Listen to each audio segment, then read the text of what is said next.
el nombre medicina oral y al final de la jornada ustedes pues podrán hacer su autoanálisis y verdaderamente, así como digo yo últimamente, se debería llamar no es nuestra especialidad, nuestra carrera, no odontología como tal, sino medicina oral. Pero bueno, ya esas son cuestiones semánticas.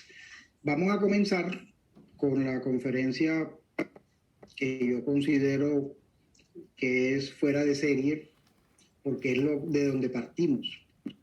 De ahí a poder hacer un tratamiento exitoso, poder hacer un tratamiento sin riesgos, sin complicaciones, pero sobre todo poder analizarlas, saber si podemos manejarlas, referirlas o diferirlas o remitirlas, o simplemente, como en algunos casos, no hacer nada. Eso es importante que se tenga muy, pero muy en cuenta. Así que, por favor, pues prestémosle mucha atención a esta conferencia, la cual, como todas, van a ser como muy concretas o extractas para que les pueda quedar el mejor provecho de las mismas. Comencemos con este caso clínico, en el cual todos los que manejamos cirugía, que creo que son todos los que están presentes, se enfrentan a diario. Y es algo que dicen, bueno, no está la cortical destruida, no es sino retirar esa estructura dentaria, luego que endodoncia diga que no se puede hacer nada, y pues hacer una terapia antiinfectiva, resectiva, luego regenerativa, y posteriormente pues implantar y rehabilitar en esos pasos. Sí, a eso desde la parte mecánica, visto desde una tomografía. Si vemos esto, todos dirán, uy, he visto y me he enfrentado a cosas pues mucho más complejas, sin ningún riesgo. Pero cuando ya el paciente se sienta y establecemos una historia clínica, un diálogo y vemos todo esto, que es una persona relativamente muy joven, pero que ya a su edad tiene una arritmia cardíaca que le ha ocasionado pues ingresos hospitalarios, una diabetes mellitus tipo 2 desde hace muchos años, hipertensión arterial, hipertiroidismo, trastornos de la ansiedad, alérgico a betalactámicos, una gastritis erosiva y disfunción renal y hepática moderada. Yo de una vez ahí les digo a ustedes, ya eso es un paciente que necesita un análisis cualitativo. En lo de medicamentos, vemos que toma metoprolol, antiarrítmico, antihipertensivo, amlodipino antihipertensivo, metformina antidiabético, metimazol para el hipertiroidismo, un medicamento de mucho cuidado hepático, por eso se los coloco ahí. Exomeprazol, que acuérdense que daña el metabolismo óseo, y esos dos últimos que son antidepresivos que también afectan el metabolismo óseo. Entonces fíjense que ya lo que aparentemente era leve para nosotros, ya se nos vuelve moderadamente complejo con esta parte de la historia médica. Y entonces es lo que yo digo, nuestra profesión, pues medicina oral, pero como le digo, eso son cuestiones semánticas. Entonces, ¿qué es un análisis cualitativo? Es poder medir yo la calidad del tratamiento a efectuar desde la parte médica del paciente. ¿Qué anestésico local utilizar? Hombre, ya tendremos un segmento para eso, una conferencia para eso. Sí, vasoconstrictor, la gran interrogante. ¿Qué antibióticos están contraindicados? Recordemos que es alérgico a betalactámico. ¿Qué analgesia pueden escribir? ¿Qué analgésico? Todos los posibles riesgos y complicaciones médico-quirúrgicos y las interacciones medicamentosas. Entonces, fíjense que aquí tenemos algo que tenemos que tener en cuenta desde ya. Y es que este caso clínico nos va a servir para todo el día y que todas las conferencias que vamos a ver se pueden extractar acá. Entonces, la gran pregunta es cómo lo vamos a analizar, y es lo que vamos a encontrar aquí. Otro casito, pues, aparentemente sencillo, donde pues el paciente tiene movilidad desimplante y asimismo tiene una lesión en ese premolar apical. Pues explantar si hay que hacerlo, y el manejo de esa lesión apical, pues revisión a endodoncia, mirar todo lo que hubiera que hacer. Ya pues el paciente pues tiene ahí una fractura, pero miremos esta parte. Una paciente femenino de 77 años, lo remite directamente a electrofisiología y pues como ven ahí tiene un acceso apical agudo en el 35, que es el principal motivo de consulta. Fue un paciente que en su momento, cuando consultó, porque ya es un casito pues ya de hace varios meses, acababa de salir de un COVID y donde se le acentuó o agravó pues la fibrilación auricular. Acuérdense que el paciente con fibrilación auricular tiene que vivir con anticoagulado siempre. Entonces pues tiene esta triada: ASA, clopidogrel y apixaban, anticoagulante oral. Y el INR 3.4. Ahorita hablaremos un poquito a recordar que es INR 3.4. Neutropenia, linfopenia, hago un paréntesis, el auditorio, salvo el hijo de unos 3 muchachitos, pues, el hijo de un amigo y 3 jovencitos más que están estudiando, los felicito, ya terminando su carrera, que hayan hecho este curso. Los demás son veteranos de guerra, la mayoría, personas que ya llevan muchos años aquí, excelentes clínicos, entonces pues muy, muy de acorde pues toda esta casuística para ustedes poder compartirse. Entonces, ese paciente pues tiene unos cuidados especiales, que cierro el paréntesis, tiene unos cuidados especiales, pero para los jóvenes no se preocupen, que están viendo cosas que ahorita pues se irán desglosando, explicando. Entonces no se vayan a estresar de pronto un poco. Entonces, lo mismo, las mismas preguntas: ¿qué vamos a hacer? ¿Qué medicamentos podemos hacer? ¿Qué medidas podemos hacer? Entonces, lo primero que tenemos que hacer, pues después de una buena historia clínica, es qué análisis y cómo los interpreto, de laboratorio y también del perfil bioquímico óseo, porque muchos de estos pacientes. Entonces, escuchen, hay un micrófono abierto, por favor, doctores. Desde la sangre del paciente podemos cualificar muchas cosas y es lo que vamos a ver en este momento. Entonces, pues básicamente un paciente con estas consideraciones anteriores requiere un hemograma, una glicemia, pero ojo, la glicemia por sí solo eso no mide nada. Una glicemia se puede hacer 4 veces al mismo paciente en un día y puede dar resultados por distintos factores externos. Entonces, lo ideal es una hemoglobina glicosilada, que ahorita hablaremos de ella. Proteína C reactiva, eso es un examen que ya debe hacer uso, ya los periodoncistas lo hacemos mucho, pero que hay que tener en cuenta siempre para estos pacientes así. Los tiempos de coagulación y el INR. Hay que cambiar ese paradigma que nada más para warfarina, pues no, yo necesito pues también saber cómo está ese perfil, por decirlo así. Los perfiles lipídicos, hepáticos, renales y bioquímicos óseos, el primero pues si vamos a hacer regeneraciones y exámenes nuevos como son la cotinina en el paciente fumador. Nuevo para nosotros. Entonces pues en el hemograma, ¿qué buscamos básicamente? En el hemograma pues buscamos si hay una leucocitosis o leucopenia, es decir, aumento o disminución de los leucocitos, neutropenia, neutrófilos bajos, linfopenia, linfocitos bajos y trombocitos, plaquetas bajas. Eso es lo primero que tenemos que ir a buscar ahí. Si eso lo encontramos, pues ya somos más profundos. Obviamente también la hemoglobina y el hematocrito. Vamos a probar un momentico. Nelson o Miriam me dicen si el pasador me deja, si sale ahí la imagen, sí. La lupa. Nelson o Miriam. Si alcanzan a ver el... Sí, perfecto, entonces. Sí, perfecto, listo.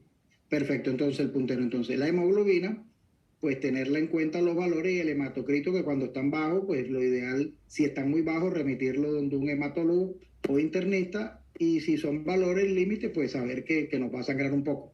Pero ojo con la cirugía regenerativa, porque nosotros necesitamos oxígeno, y el oxígeno, ¿quién lo tiene? Pues los glóbulos rojos. Entonces, unas hemoglobinas muy bajas como este paciente, en 680, pues nos podemos intervenir, salvo que sea algo de urgencia, y en ese caso, si es una infección, una terapia antiinfectiva. En infecciones hablaremos de eso. Y un hematocrito bajo y unas plaquetas bajas. Eso es un paciente que si nosotros estamos ante una infección y tenemos que retirar, pues hay que hacerlo bajo un buen esquema antibiótico, pues tendremos la conferencia de antibióticos. Y pues los leucocitos, pues acuérdense que hay leucocitosis que es alto, que quiere decir que los leucocitos están dando la pelea, y dentro de estos los neutrófilos. Y es lo normal cuando hay una infección. Si están muy alterados, pues enseguida remisión internista, si están valores mucho más altos que esto. Pero ¿qué me quiere decir eso? Si tengo una infección activa, que es lo normal, que tienen que estar altos, nosotros tenemos que asustar. Pero caso contrario, cuando están bajos, porque quiere decir, uy, esta infección se puede diseminar a todo el cuerpo. ¿Y quién nos va a ayudar con eso? Pues los linfocitos. Fíjense cómo están ahí en unos valores inferiores bastante. Entonces, cuando nosotros vemos estos valores, es lo importante saber establecer todo esto. El cuadro hemático yo les recomiendo que pues actualicen sus conceptos. Hay mucha literatura en español de revistas médicas porque siempre pues salen algunas cositas nuevas, sobre todo con el paciente neutropénico, que es con el que yo me quiero enfocar, porque unos neutrófilos altos en una infección es lo normal del organismo. Pero ¿qué pasa si yo me tengo que enfrentar a un paciente neutropénico y hay que hacer una extracción porque hay una fractura radicular? Pues hay que hacer la interconsulta médica, si están bien bajos, ojalá un infectólogo, ojalá, y si no, un internista. Los infectólogos no son fáciles de conseguir. Y ese cuadro, pues esto les va a quedar cuadrado, les va a quedar guardado. Yo tengo pues grabado, pero yo tengo ya una manía porque, o un hábito, y es tómenle foto. Pues a esta tómenle foto y ténganla en el celular, porque no siempre van a tener la grabación. Pero esto tienen que tenerlo en cuenta, estos valores de los neutrófilos.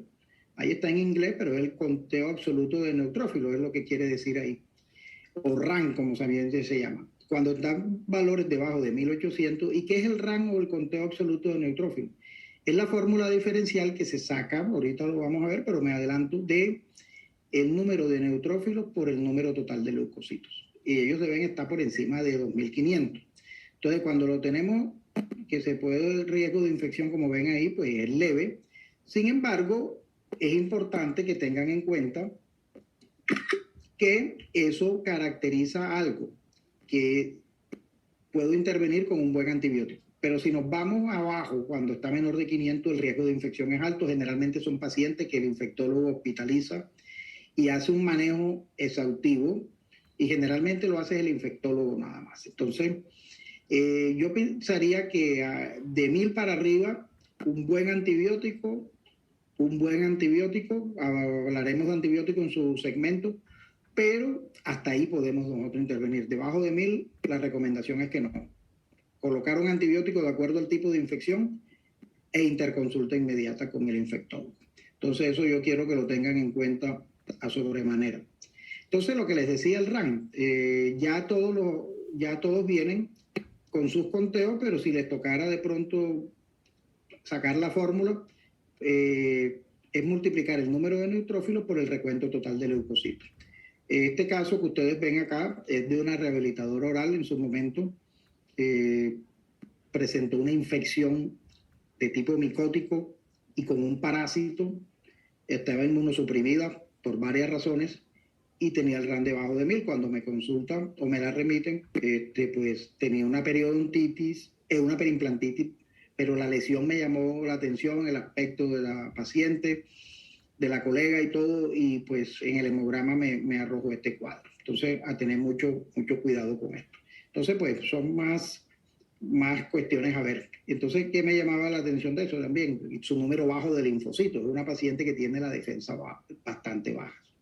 Entonces, la profilaxis antibiótica en estos pacientes inmunocomprometidos es algo obligatorio, Pero cuando avancemos más, tenemos que ver otros factores. No es solamente esto, cómo está el perfil renal, cómo está el perfil hepático y el eléctrico cardiovascular. Esto es un rompecabezas que apenas comienza. Entonces, pues los jovencitos sobre todo tomen atenta nota de esto. Entonces, el hemograma es algo que siempre hay que tener en cuenta. Eso no puede faltar en una infección. Es decir, nosotros no podemos manejar una infección oral sin ni siquiera pedir un hemograma. Porque aquí yo voy a hacer una cirugía y yo quiero saber por lo menos cómo está la hemoglobina, el hematocrito. Y cada uno se pondrá la mano en el corazón y dirá, sí, yo mando hemograma siempre que hay una infección y voy a hacer así sea una exodoncia. Bueno. Hemoglobina glicosilada. No es que no manden la glicemia, sí, porque es bueno saber cómo está ese día, pero manden la hemoglobina glicosilada. ¿Y qué es lo que hace? Medir el promedio de la glucosa en sangre en los últimos 2 o 3 meses. Miden el porcentaje de proteínas de la hemoglobina en la sangre que están cubiertas por azúcar, por eso se llama glicosilada. Y ¿Por qué es importante? Porque las proteínas de hemoglobina en los glóbulos rojos transportan oxígeno. Yo hago una exodoncia y requiero oxígeno. Yo hago una regeneración, requiero oxígeno. Yo hago una cirugía regenerativa implantológica, necesito oxígeno. Entonces, ojo con eso, ojo con eso. Entonces, voy a atender un paciente con riesgo de osteonecrosis, tendremos un segmento para eso. Yo necesito una buena hemoglobina y un buen hematocrito. Entonces, cuando tenemos, acuérdense que los valores están generalmente a nivel de 6.5 en el paciente diabético. Muchos dicen que después de 6.5 no se debe intervenir. Me ha tocado hacer intervenciones, como este caso de este paciente, pues, de un paciente de 88 años, que tenía una infección micótica que le estaba causando una osteonecrosis y tocó intervenirlo. Obviamente se preparó 72 horas porque ahí en la palanca riesgo-beneficio no hacer nada era peor. Y gracias a Dios está bien. Entonces, pero así tenía él la hemoglobina cuando vino. ¿Qué hizo el internista? Aplicó dosis de insulina, un antidiabético oral, subió la dosis y pues obviamente los niveles de glucosa pues mejoraron bastante. Pues la hemoglobina glicosilada no iba a mejorar porque recuerden que miden de 2 a 3 meses. Entonces en ese momento sí mandan la glicemia antes del procedimiento. Entonces fíjense cómo tenemos que saber actuar ante todo eso. Entonces hemoglobinas de este tipo requieren una remisión al internista o al diabetólogo de manera inmediata. Esto es un aparato que así como tengo pies en mano, si yo decido manejar diabéticos, que es una gran parte de la población, la diabetes es una epidemia diaria, por si quisiéramos decir así. Obviamente, son los términos virales no existen porque no es una enfermedad viral, pero si lo miramos como enfermedad, ¿por qué? Porque existe en todos los países del mundo, solamente que no es contagioso. Entonces, ¿qué pasa? Que es una enfermedad metabólica, pero eso está en todos los países del mundo. Esto es un aparato que si yo decido manejar, solamente yo digo, yo no manejo diabético, lo remito al lado, entonces no lo tengan. Pero esto es un aparato que pues es mejor tenerlo y no tenerlo que usar. Yo ahí lo tengo archivado, en estos días lo necesité y estaba mal, entonces a comprarlo nuevamente. Entonces fíjense, esto es importante, pero casi siempre el paciente lo tiene y es lo primero que tenemos que preguntar, bueno, tráigalo ese día. El 99% del paciente diabético que está con niveles así o que maneja niveles así, andan con su aparatico en el bolsillo, afortunadamente. Tabaquismo, algo que nos amarga mucho la vida a los que hacemos implantes, pero que también a un odontólogo general, a un estudiante de 10º semestre que haga un procedimiento tan sencillo como una exodoncia, le puede complicar esto, el tabaquismo. Entonces, pues sabemos que la enfermedad periodontal va muy vinculada y la enfermedad periimplantar lo dicen los estudios epidemiológicos, lo he visto yo en mis estudios de medicina crítica periimplantar.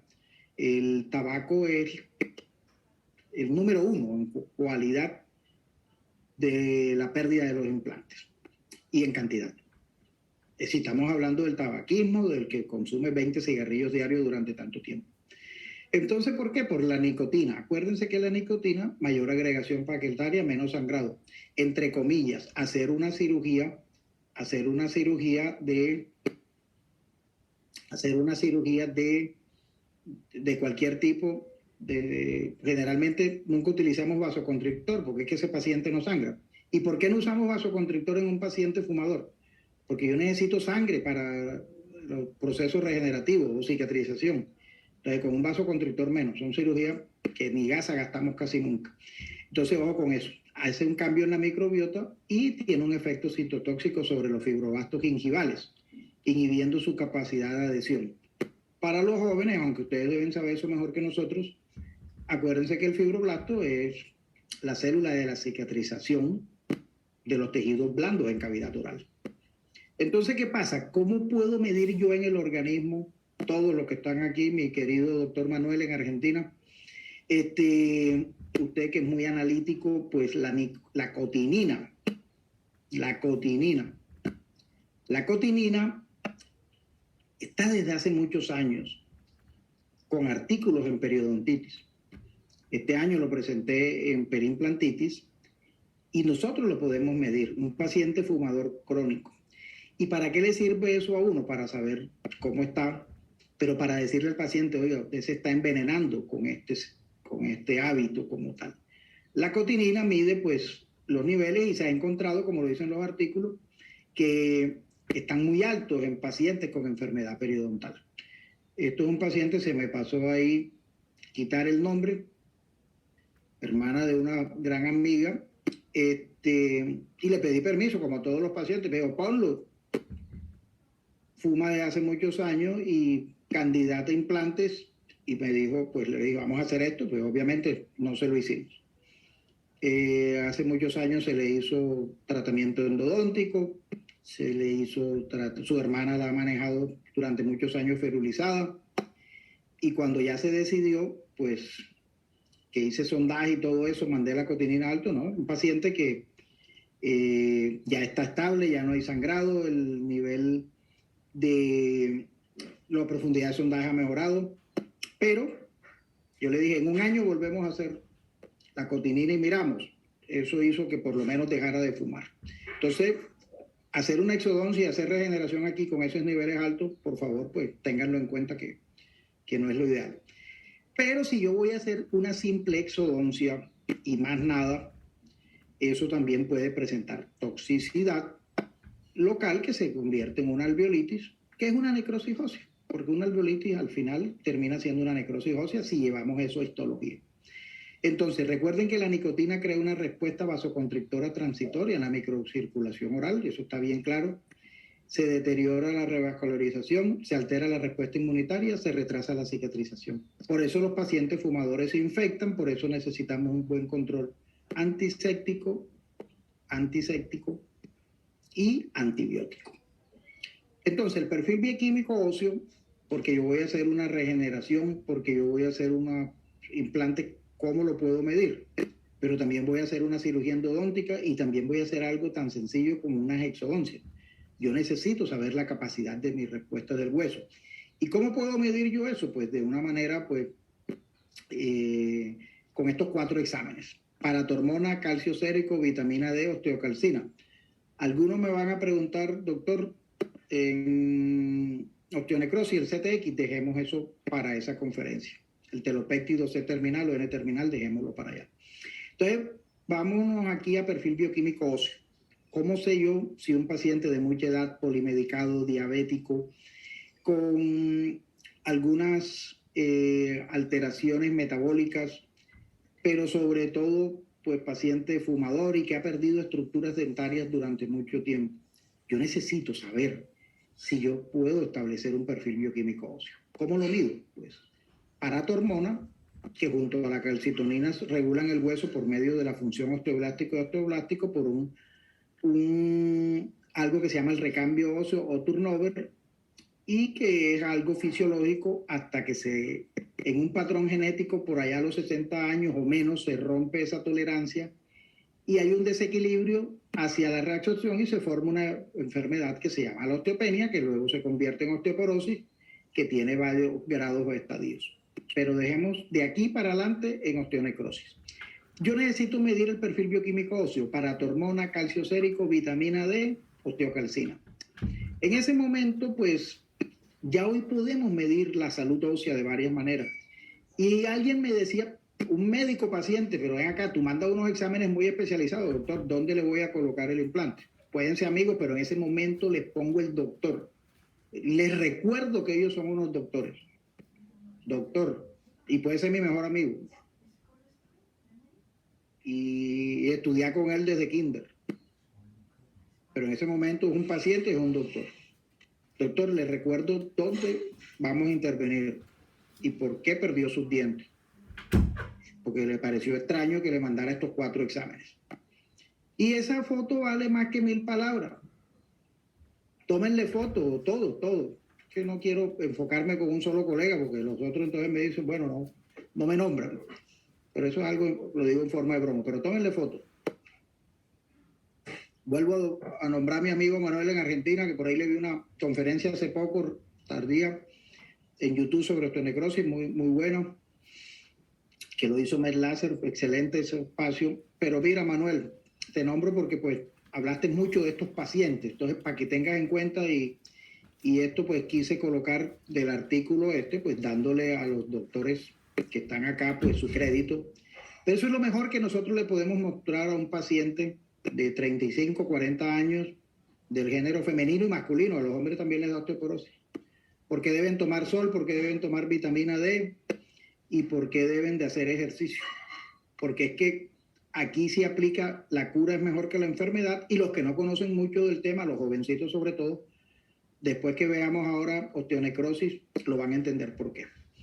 Entonces, pues yo necesito, si yo voy a hacer una cirugía en un paciente que no está en estas condiciones, así con el bastón, pero que ya tiene su hueso muy deteriorado por muchas razones, saber cómo va a ser el comportamiento y saber estos señores osteoclastos si están subidos y cómo pudiera yo de una manera indirecta saberlo y cómo está la función osteoblástica. Entonces eso lo hago por intermedio del aparato hormona. Acuérdense que son unas glándulas que están al lado de la tiroides, que son las paratiroides, y que pues ellos cuando están afectados se afectan los niveles de calcitonina. La paratormona básicamente, pues acuérdense que está al lado de la tiroides y básicamente pues hay muchos, pero muchos factores que la afectan. Ojo con los metales pesados que están por ahí, pero todo lo que tiene que ver como el cigarrillo, el índice de masa corporal, ojo con los obesos, pero ojo también con los pacientes que se han hecho bypass, esto se afecta, la dieta, el alcohol cuando se consume mucho, el alcohol y el ejercicio. Alguien por ahí sabrá por qué hice énfasis en el alcohol, pero de manera de broma. Osteocalcina. Hace poco le di a los maxilofaciales, que hubo un congreso aquí, me invitaron a darle un tema en 2 secciones, y pues por los comentarios de muchos después, una doctora de Bogotá de un nivel altísimo, se acercaba a la doctora y me decía, oye, impresionante, la osteocalcina yo la había nombrado, pero jamás se lo he mandado a un paciente mío y pues puedo comprender algunas cosas hoy cuando hablaste de esto. Entonces, la literatura está, pues, como dicen por ahí, el dinero, ahí es que salir a buscarlo, pero la literatura en esto está. ¿Qué es la osteocalcina? Pues es un marcador bioquímico específico de formación ósea. ¿Y por qué un implantólogo, un periodoncista, un maxilo, un odontólogo con formación en implantes, pero también un odontólogo que vaya a hacer unas exodoncias y pues cada día hacen más cursos de cómo preservar un alveolo, requiere saber, un estudiante que va a hacer varias exodoncias, cómo está el metabolismo óseo en un paciente diezmado? Pues medirlo por el marcador bioquímico óseo específico que se llama la osteocalcina. Entonces, no como me dijo alguien y que me gustas tú porque siempre pues nos estás trayendo cosas nuevas. No, yo no se las traigo, se las transmito, pero eso está ahí desde hace rato. ¿Sí me entiendes? Entonces, pues es lo bueno de estar haciendo estos cursos. Es un marcador de remodelación ósea.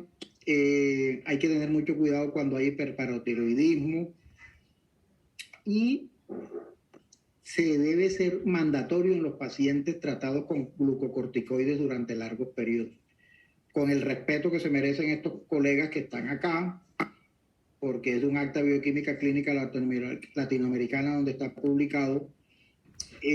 Yo pienso que no solamente los glucocorticoides, otros medicamentos más como los AINES y como los inhibidores de bomba de protones y los pacientes que están con antidepresivos, específicamente con esos 4. Entonces, la osteocalcina es un marcador que se pide, osteocalcina, es un examen especializado. Fíjense que en Barranquilla no lo hacen, lo tienen que mandar allá. Pues el perfil renal, ahí está urea, nitrógeno ureico y creatinina sérica. Como cambié el formato, me perdonan, cambié el formato de algunas diapositivas y hay muchas nuevas. Se me pasó, hoy terminé, si ven mi historia, terminé a las 3:00 de la mañana de preparar las conferencias. Entonces, me van a excusar porque ya van 2 pacientes. Igual ellos me han dado su autorización, pero sí me di cuenta que no les bloqueé el nombre. Igual no es nada malo tampoco. Perfil renal, urea, nitrógeno ureico, creatinina sérica. Les voy a ser muy sincero, manden la creatinina. Si la creatinina sale alterada, remitan a ese paciente donde el nefrólogo o donde el internista y él mande a hacer. Pero eso se lo compone. Yo normalmente mando la creatinina sérica nada más, sobre todo cuando voy a utilizar medicamentos como AINES o aminoglucósidos.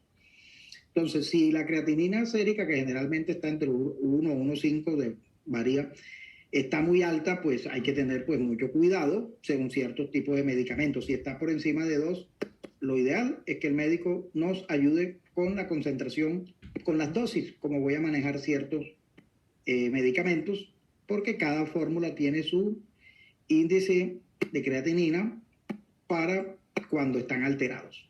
Entonces, pues le pedimos ayuda al médico, que generalmente pues ya estos pacientes tienen sus nefrólogos de base. También pues hay que medir pues la parte hepática. Pero ¿qué pasa con los pacientes que tienen fallas renales? O pacientes que están con diálisis? Son pacientes que si vamos a hacer implantes hay que tener guías clínicas. Este artículo se lo recomiendo, está libre. El tiempo no nos da para desglosarlo porque no, la conferencia no es de esto, pero les digo o les transmito este artículo. Es una entidad que está en los pacientes con edad avanzada, más en el sexo femenino, y ya artículos hablan de mayor al 10%. Encontré uno al 22%, me parece preocupante esa cifra. El 90% de los pacientes con enfermedad renal sufren síntomas orales. Un gran amigo, el presidente de la Asociación de Patología, una vez le vi una conferencia, una de las tantas que dimos en webinar. Él tiene una conferencia sobre la parte de las manifestaciones renales. Le decía a Carlitos, impresionante todo lo que presenta, todo lo que hay en la literatura. Y lesiones que pues no es que no las conociera, sino que no las había visto. Sabía que existían en los artículos, en la cuestión. Él maneja un hospital de la Misericordia, pues un hospital de alta referencia de infectados en todos los sentidos en Bogotá, nuestra capital. Entonces, tiene una casuística interesante en pacientes con enfermedades renales, sus manifestaciones a nivel de cavidad oral. Y las más afectadas son las glándulas salivales, el periodonto, pues obviamente la mucosa oral. Estos pacientes generalmente tienen serostomía, periodontitis, que casi siempre es subsecuente a esta anterior, y el sangrado gingival se ve bastante pues comprometido. Entonces se forma un círculo vicioso porque el paciente no se cepilla bien, se le acentúa más la infección y son pacientes que se complican bastante. Y un paciente con diálisis no debería tener la cavidad oral en este sentido. Ahí sí tómenle fotos porque eso es el ajuste de dosis, de qué medicamentos requieren ajuste y cuáles no. Ahí hay muchos que nosotros usamos. Esto es un artículo aplicado a la odontología. No me puedo colocar a coger medicamento por medicamento porque más adelante los vamos a ver todos en algún momento. Todos los que están ahí con sección de la sedación, porque en nuestro país nosotros no utilizamos esos medicamentos. Afortunadamente son de venta bien restringida, entonces pues con formulario especial y ningún médico puede mandar de pronto esta benzodiazepina, entonces pues ningún médico, solamente los que están autorizados para eso, que son los psiquiatras y los anestesiólogos. Entonces los demás los manejamos nosotros sin ningún problema. Entonces de ellos hablaremos ahorita, pero siempre es bueno que lo tengan ahí como ayuda cuando vamos a establecer medicación, cuáles requieren y cuáles no. Bueno, yo creo que ya tomaron el pantallazo. El perfil hepático, ¿por qué es importante medir el perfil hepático? El perfil hepático resulta que de los top 5, de los top 10, top 10 de los medicamentos que más se utilizan en el mundo, está el acetaminofén. Es de venta libre. Y un tendero, sin ofender,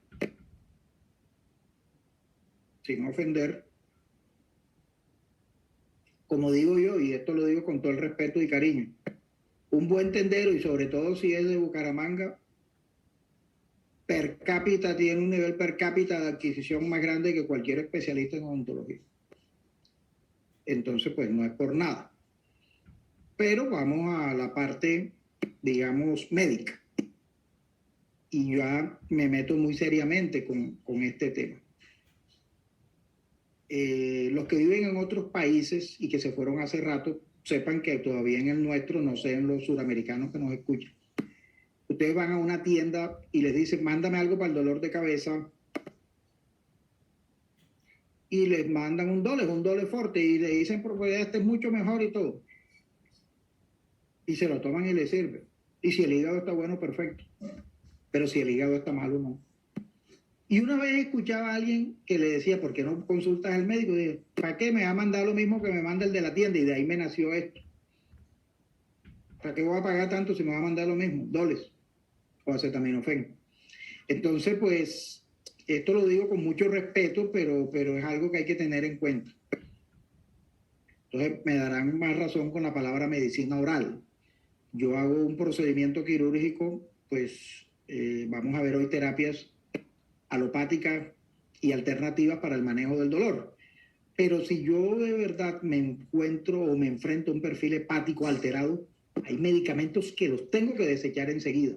Acetaminofén, clindamicina, metronidazol. No puedo. Entonces, es importante que se tengan en cuenta esto que extracto de este artículo muy nuevo, de hace año y pico. Enfermedades hepáticas, evaluaciones de pacientes con resultados anormales. Pero ¿qué pasa? Que la literatura dice que hay muchos pacientes con enfermedades hepáticas subclínicas, es decir, que no tienen manifestaciones. Es decir, que dicen ahí que hasta el 4% de la población asintomática puede tener niveles elevados de química hepática sérica. Población asintomática. Entonces, ¿cuánto vale una GOT y EPT? Como hay aquí multipaíses, llevémoslo a la moneda universal, al dólar, que voy aquí mirando el tiempo. Llevémoslo al dólar. Esto es un examen que vale $3. ¿Vale la pena omitirlo? Pues no, sin hablar más. Entonces, cuando nosotros vemos que hay mucha literatura de niveles de transaminasas elevadas o a nivel moderado en pacientes asintomáticos, me obliga a mí, artículo 2005, a que la GOT y la GPT que valen $3 debe ser mandatorio en un paciente polimedicado, porque es que todos los medicamentos, y se los hablo desde la farmacovigilancia, me desecho de perio y de implantólogo y de todo, y les hablo desde la farmacovigilancia. Todos los medicamentos, de una u otra manera, afectan el hígado. Solamente que uno lo hacen de una manera o con muy poca concentración, y algunos necesitan pacientes medicados. Pero el paciente polimedicado, de manera crónica, su función hepática se va deteriorando.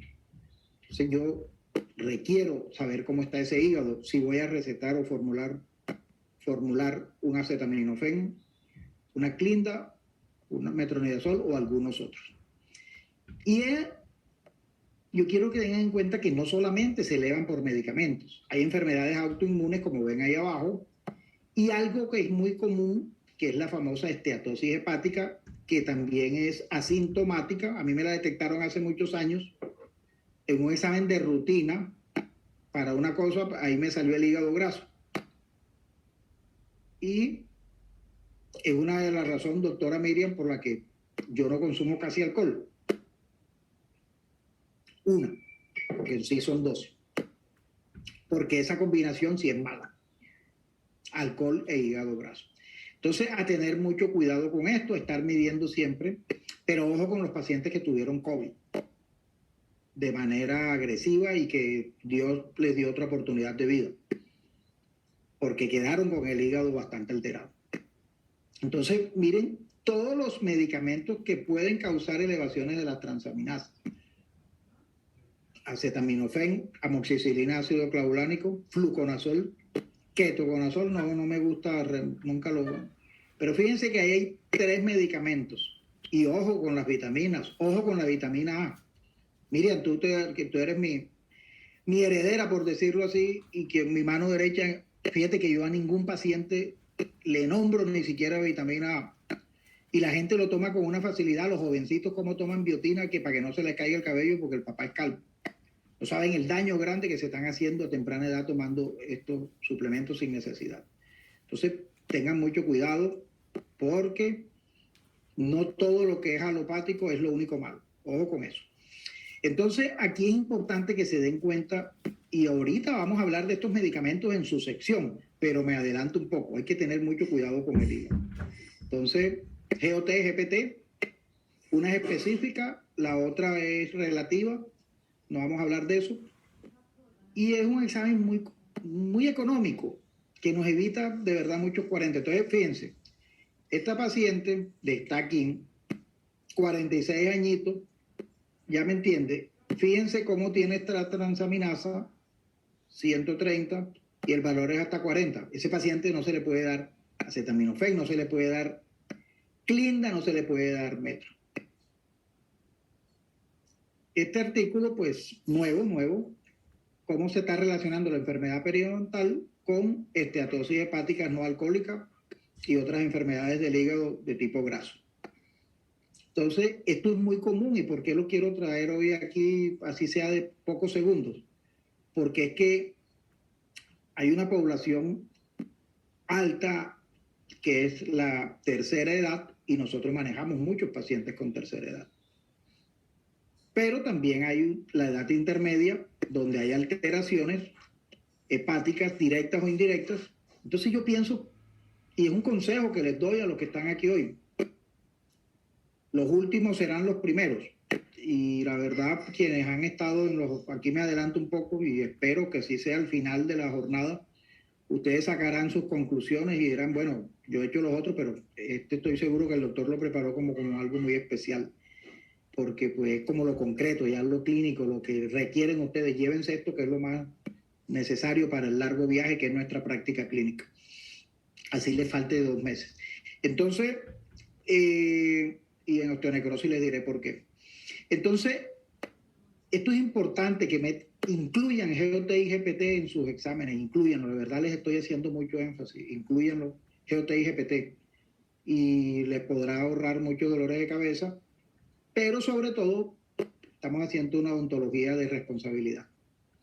Entonces fíjense que hoy se está vinculando cómo la parte hepática, oíganlo bien, cómo la parte hepática está alterada por infecciones orales, específicamente periodontales. Entonces, pues ahí les dejo ese artículo para que lo puedan leer. Estas son imágenes tomadas de ahí. Una imagen vale más que 1000 palabras, pues no es nada nuevo. La enfermedad periodontal está bastante ligada a estos esquemas de estas enfermedades crónicas. Escalas médicas, quisiera hablarles de todas, yo las tengo en cuenta, pero vamos a repasar la ASA, que es necesaria, obligatoria, Asociación Americana de Anestesia 1962, ellos clasifican los pacientes y cada vez que se reúnen la van variando. Quienes están aquí conocen la inicial y ven la última, se van a dar cuenta, vaya, cómo ha cambiado esto. Pero la primera salió en 1962. Y pues no la vamos a ver todas, simplemente las que están con estrellas son las que nos interesan. Pues el paciente clase 1 es un paciente saludable y la clase 4 y 5, si lo ven, son pacientes que nunca vamos a hacerle nada con esas enfermedades descompensadas y la quinta que prácticamente está esperando que Dios lo llame o le dé otra oportunidad de vida, porque son clasificaciones donde nosotros nunca vamos a actuar, salvo que sea una infección oral y el paciente esté en una unidad de cuidados intensivos y ya se requiera el manejo de esto. Como pues de pronto he tenido poquitos casos así que me han consultado por mi preparación académica, pero es algo ahí como alterno a lo que verdaderamente el paciente está. La clase 2 y la 3, ¿en qué varían? Como digo yo, analizándolo, pues que está tratado versus el caso 3 que no está tratado o está descompensado. Pero son las mismas patologías, solamente que en las 3 están, no están tratadas, por decirlo así. Entonces, pues ahí les dejo ese cuadro también. Y lo importante es cómo lo sé yo utilizar. Hoy, con todo lo que vemos, estos pacientes anticoagulados, esto es como me dijo alguien, a mí me gustan las críticas porque me pone a analizar. A mí los halagos, pues, no es que no me gusten, pues, ¿a quién no le gusta que le digan cosas bonitas? Pues, a todo el mundo. Pero soy selectivo en eso de dónde vienen. En cambio, las críticas se las acepto a todo el mundo y las tomo siempre a favor mío. Por eso las agradezco. Y de verdad me alimentan a ser mejor, las críticas. Pero yo pienso que nosotros los odontólogos no es que juzguemos a ser médicos, como me dijo la vez pasada un endodoncista, que me dijo, yo suspendo la aspirina. Le dije, doctor, gran amigo, nosotros no podemos suspender la aspirina. Es un acto criminal, así se lo dije. Y todo el mundo quedó así, eso fue en persona, en una cuestión a los endodoncistas. Es un acto criminal. Nosotros no podemos suspender un antiagregante, y menos un anticoagulante. Pero yo sí puedo hacer un análisis previo. ¿Y cómo lo hago? Pues con el Chatback 2, en un paciente que esté bastante comprometido. ¿Por qué se llama así? Por cada sigla. Entonces, pues ahí lo veo, ahí los dejo para que sepan medir. Ustedes con ese cuadro pueden hacer una preevaluación y decir, sí va para donde el internista y va para de una vez con esto de una prevaloración. Eso le da respeto al internista porque ellos se burlan de muchos odontólogos por la manera como se refieren a ellos o las preguntas. Pero como le decía yo una vez, es mejor pecar por exceso, doctor, y no por defecto. Entonces, fíjense, nosotros, ¿qué necesitamos ser médicos para saber y evaluar si el paciente es diabético? Si tiene más de 75 años, si sus niveles de presión son más de 140, o más abajo si está entre 65 y 70, si es sexo femenino. Yo no necesito ser médico para eso. Pero eso tiene unas tablas que están en Google, tablas médicas, donde yo puedo evaluar. Y él me da de una vez, así como si yo pongo 5 por 6, 30, y él le da el riesgo de un accidente vascular en el próximo año. Y no es que yo le vaya a mandar todo esto al médico porque le haga el trabajo, pero yo mismo puedo decir, mira, este paciente tiene un riesgo de tanto, yo mejor voy a mandar a este paciente a un doctor con más experiencia o manejo de esto. Entonces, fíjense lo importante de las escalas médicas. Alguien me preguntó por qué pues, estudiaba infectología, por ti. Yo le dije, no, por mis pacientes. Por mis pacientes. Pues para mí también me puede servir, obviamente que sí, pero hacemos una mejor odontología. Y estos que son el Hasblet o la hemorragia, me gusta más el primero para medir la parte de la hemorragia como tal.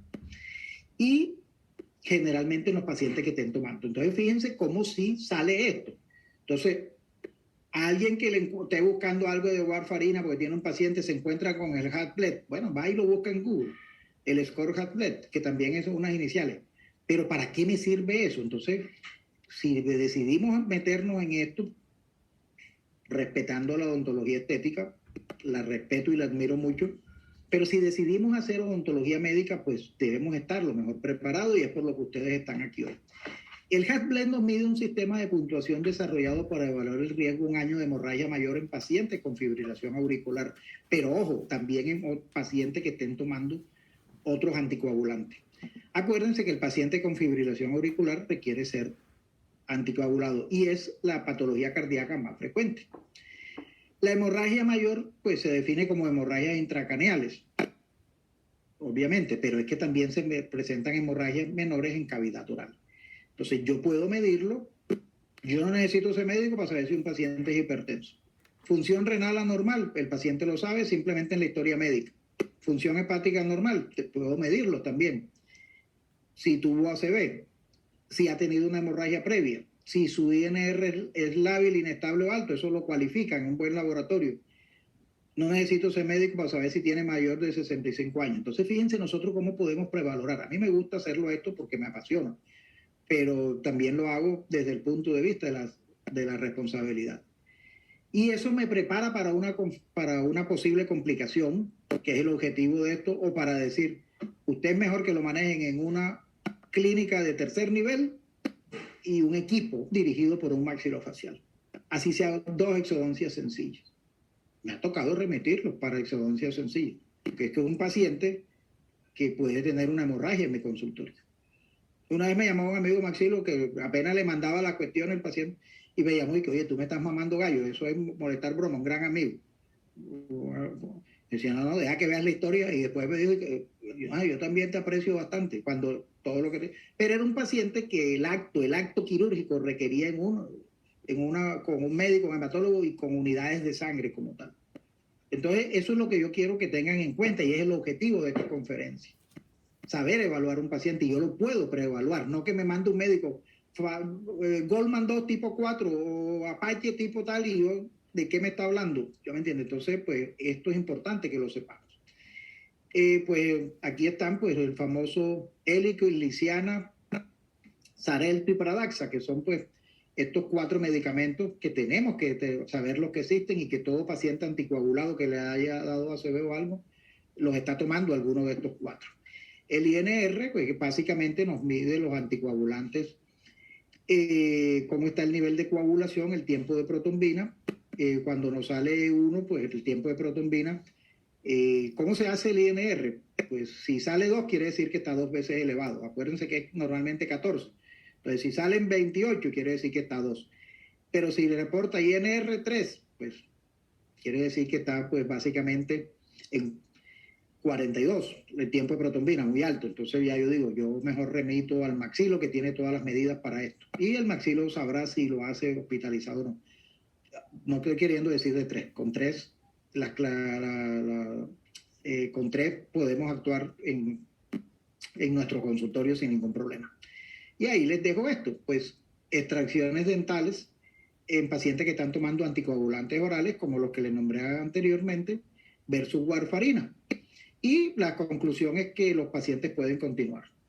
Todavía con warfarina y INR entre 2 y 4. Me ha tocado. Y fíjense que el clopidogrel, las emergencias no, porque no son emergencias ni son urgencias. Los sangrados así, los que he tenido han sido más con clopidogrel. Todos superados porque uno está preparado y entrenado para eso. Pero miren lo que dice ahí, no es necesario ajustar dosis. Y es lo que mañana pues les sirve a ustedes como base ante una cuestión, Dios quiera que no, pues que lo requieran porque hubo una complicación y lo que sea, la literatura científica de respaldarlos o no. Entonces, me da miedo, pues. A quien no le dé miedo, así de fácil. Entonces, es importante que se sepa en cuenta que nosotros no debemos ni podemos suspender estos medicamentos porque ahí sí la calidad de vida del paciente como tal está comprometida. Doctora Miriam, usted siempre regaña si uno se pasa un minuto. Pues aquí nos quedaron 3 minuticos. Las preguntas, porque esto da mucha pregunta, pues se la van haciendo la doctora Miriam. La verdad les digo, les quise presentar lo más importante. Pudiéramos hablar 4 horas de esta temática, pero